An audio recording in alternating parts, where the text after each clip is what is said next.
Hello, dear students. Hope everyone is well.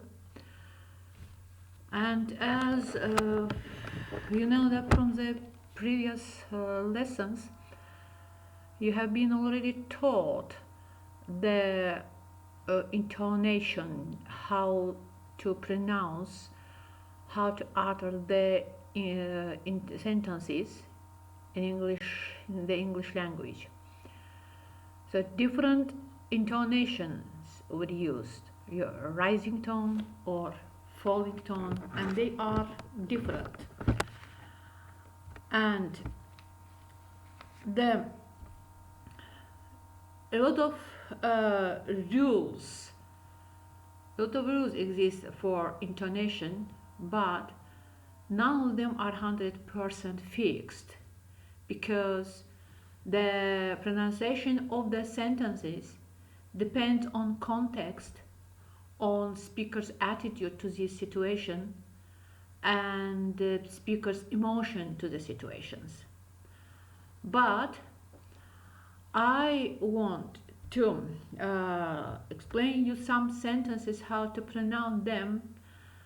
But besides, you'll have some homework to put the sentences, to indicate the sentences, indicate the intonation in diagram. But how to do it? According to our syllabus, today's lesson is phonetic drill, exactly about the intonation diagram. Now you can see here the two parallel horizontal lines. These lines are used to indicate the intonation. The upper upper line indicate the upper limit of the range, but the lower line indicate the lower limit of the range. So these two upper and lower limits or range, in a sense groups, are represented by these two horizontal parallel lines. But intonation depends, as I said, the intonation depends on sentences, because short sentences, just simple sentences, they have just one tone, the falling tone at the end. But the complex or compound sentences, they are pronounced by two intonations, and we do pause in the middle of a sentences. But how to indicate these pauses? These pauses are indicated with vertical lines. One vertical line, as you see the point A, indicate the shortest or optional pauses, and as we show the point of B, at the same time one vertical line indicate the coordinating or subordinating pauses in the middle of a sentences. But at the end of a sentences, two vertical lines, it indicate the full pause, and mean at the end of a sentences or between independent pauses. The stressed syllables are represented by dashes drawn in various forms and directions. But the first initial stressed syllables are indicated with the high level tone. So we indicate it with a dash at the highest point, at the highest level of our diagram. Then you know that pronouncing any English sentence, at the end we use either falling tone or rising tone. And you know that falling tone expresses the finished idea, the finished sentence. So, and it is marked with a curved line from the left side to the right, as you see. It's called low fall intonation mark. The final stressed syllable, is marked with this low fall tone curved line from left to the right. Then you can see the low rise mark. As I said that the rising tones expresses the unfinished sentences. It can be in the middle of a sentence, or when we ask different questions, when we need the answer, so we use rising tone. As you see, the lower rise tone also is indicated with curved line from the left to the right sound, that is, goes up. When we indicate falling tone, our curved line goes down, but when we indicate the rising tone, our curved line goes up. Then, sometimes, depending on our emotion, some sentences, there is even some final stress, they are pronounced with high fall tone.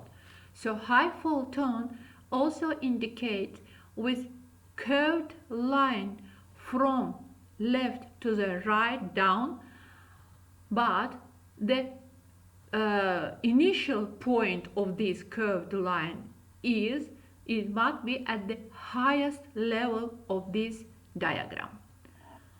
The rise fall means our intonation first goes up, then falls down, and you can see the rise fall mark, as you see that, with first from the middle part with our curved line goes up, then falls down to the lowest level of our diagram. And fall rise intonation, you can see that in this case first our tone goes down and our curved line goes from the beginning of our diagram, goes first of all down, then we can go up again to show rising tone. But in the diagram, all unstressed syllables are represented by dots. In the sentences, and the first stressed syllable is marked by dash at the highest level, as I said, but the initial unstressed syllables form the pre-head. It is called pre-head part of a sentences. They are unstressed syllables to the first stressed syllable. It is formed pre-head. The first prominent word starts the head, and the most prominent word is nucleus. But the final unstressed syllables, they are called the tail. You can see the example. For example, I have no time, he told me. What does it mean? It means that first two words in the sentences, such as I and have, they are unstressed, so we mark them, will indicate them with 2 dots at the lowest part of our diagram. It depends on speaker. If speaker focuses on the particle no, so he wants to emphasize this particle, negative article no, no is stressed here. So no is indicated with dash on the highest part of our diagram. Time, the curve goes down. This curved line shows the low tone, falling tone. Why this falling tone? From the previous lessons, you know that the simple sentences, they are pronounced with falling tone, as it is the simple sentence. So falling tone shows this curve, falling curve shows the falling tone. He told me is tail. As you see, after falling tone, you can see dot and the dash at the lowest part of the diagram and the other dot. This is the tail. Then you can see another example. I have got some books from public library. You know that I is unstressed part of a sentence, as you know that pronouns, all pronouns and personal, demonstrative, possessive and objective pronouns in relative pronoun, all the pronouns are unstressed part of the sentence. So I is unstressed, and we show it with dot, and have also we indicate it with dot, but the first stressed syllable is got. Got is marked here with dash at the highest part of this diagram. Some is unstressed, so we showed it with dot. Books, the second stressed syllable, so it is also expressed, it's also marked by dash, but a little bit lower than the dot that indicate the sum. From preposition is always unstressed. All prepositions are unstressed part of the sentences, so we indicate it with putting dot there. Public. The word public is 2 syllables word. So first syllable is stressed, public. From the pronunciation you can see the public. The first syllable is stressed, so we indicate this first syllable with dash, but the second syllable is unstressed, so we have to mark this unstressed syllable with dot. And library, as it is the simple sentence, library is pronounced with falling tone. Again, library is 2 syllable words. The first syllable is marked by curved line that goes down, showing and indicating the falling tone, and the second syllable is indicated, is marked by with dot, as it is unstressed. Another example: do you take much sugar in your tea? It is a general question. General questions, they are pronounced with rising tone, and it depends again on the context, and mostly they are pronounced with rising tone. And you can see again the diagram for this sentence. Here, do you take? So as a speaker won't focus on do, wants to emphasize this question particle do, So it is stressed, and we marked it with dash on the highest level, and then goes down slowly we go down. You is unstressed because it is pronoun. Tape is stressed and it is marked with the second dash, a little bit lower part. Much sugar, much here, as it is stressed, another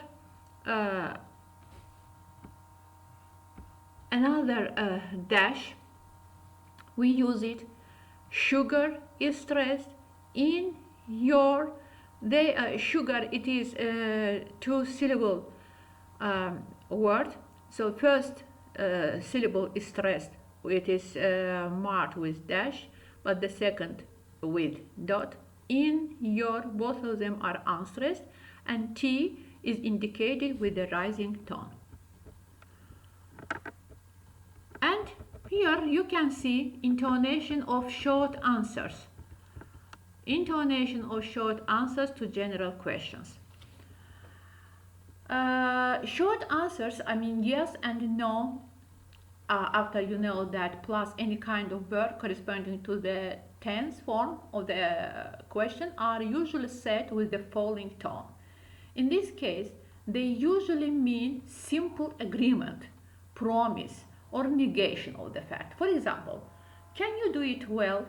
Yes, I can. You see? Yes, I can. Yes, one falling tone. Then we indicate the short pause. Then I can. I is unstressed, or it is marked by dot at the lowest part of our diagram, and can is pronounced with the second falling tone. Or, has he already come? Yes, he has. Again, yes, agreement is pronounced with the falling tone. Then we indicate the short pause. He pronoun is unstressed, so it is marked by, with a dot at the lowest part of the diagram, and has the second another falling tone indication here. Now I want you at home, please, each of you, please, you have to put in diagram 5 sentences, different kind of sentences, please, and I want to check it next time. Thank you. See you next time. Bye.